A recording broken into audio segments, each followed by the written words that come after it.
Hello learners, welcome to Learn to Empower. In this particular video, we will be looking into the foundation values of the civil services, that is specifically impartiality and non-partisanship. We are in the series of ethics videos. In this particular unit, we are dealing with the aptitude and the foundation values of the civil services. In this particular video specifically, we will look into impartiality and non-partisanship. Now the question need to be asked is there a difference between impartiality or non-partisanship? Both looks similar, but they are not exactly similar. When you look at broad classification, they look similar, but we go in details of it, they are not similar. Why this impartiality and non-partisan is important for the administration? Why? Because it is very simple that being impartial will give effective solution to the problem. Being non-partisanship will also have better administration in the society. But when you are partial enough, that leads to favoritism, that leads to nepotism in the administration, which is not good for the administration.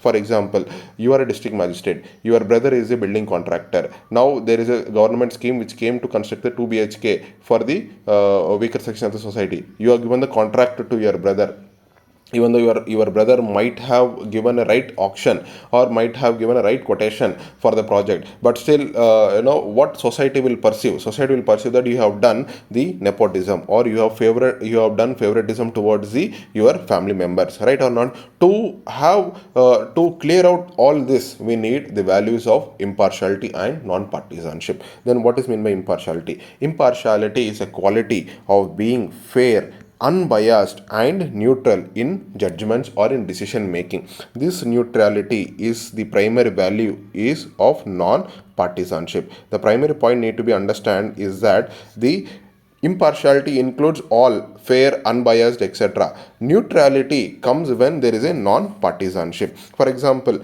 you are a person of in power, right? You need to take lot of decisions. When you favor your family members or friends or some of the close relatives of yours, then it obviously leads to what? The favoritism or kind of nepotism in the administration, right? To have this, we need to have a clear set of procedures, clear set of rules and regulations, standard operating procedures that need to be followed in the administration for establishing the value of impartiality, right? The next important value is in non-partisanship. As we have seen, the principle of remaining neutral. One of the component of impartiality is non-partisanship, which, for example, you are a district magistrate, definitely you will vote for in the particular district. You are also citizen of this country, you also vote. Now when you voted in the election, for example, you have voted for BJP, but you voted for Congress, let us assume, right? Now irrespective of which political party you want to be in power, but when serving in the administration, irrespective of which party is in power, you have to serve the particular administration. You voted for BJP, but BJP did not came into power in the particular state,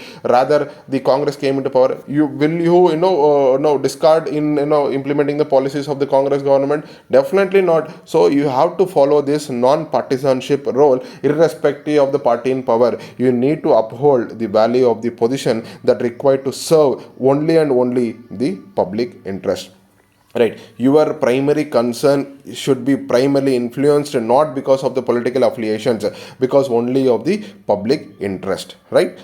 Now this impartiality and non-partisanship is very important, especially in the civil services. Now let's look into some of the examples where these two values can be implemented. The first example of impartiality that we expect the most is the judiciary. Whenever a judge gives a decision, right, whenever a judge makes the judgment, we expect that that particular judge is not biased or not having any kind of favoritism with respect to the administration or with respect to the any of the parties involved in the dispute. The second body that we expect impartiality is the Election Commission of India. The Election Commission of India, when they are working, that we expect that they are not favoring any ruling party, they are not favoring any opposition party. They need to have a set of a level playing field to show this impartiality. Next important is the Public Service Commission. For example, UPSC, when they recruit, or the any state services, when they recruit, they are the watchdog of the merit system of this country. When they are doing, now this is the dire situation in India, where one of the other state newspapers, not the newspapers, but the question papers are getting leaked before the examination, right? Now when this is there are a lot of malpractices happens in the system. The same case, you can take the very good example of Vyapam scam. The VAPM scam is a very good example to give that how the public service commissions were not able to function the way they have to function, right? This VAPM scam took place in the state of Madhya Pradesh, right? How the job was given thrown open to the people who are involved in the corruption. Don't you see? This is a wrong way of projecting the administration, right?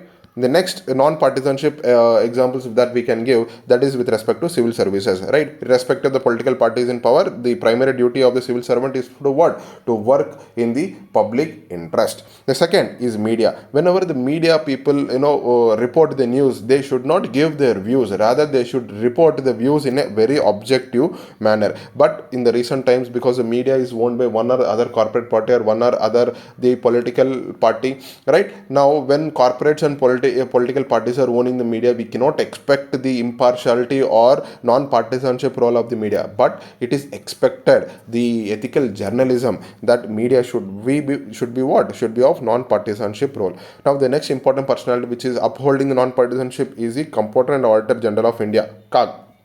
Now, CAG holds the most important position in this country, right? He will give the true report about the expenditures of the government of India, irrespective of the parties in power. Whether the expenditures took place in the right direction or not, he will be projecting that in the parliament and be laying the report in front of the parliament, right?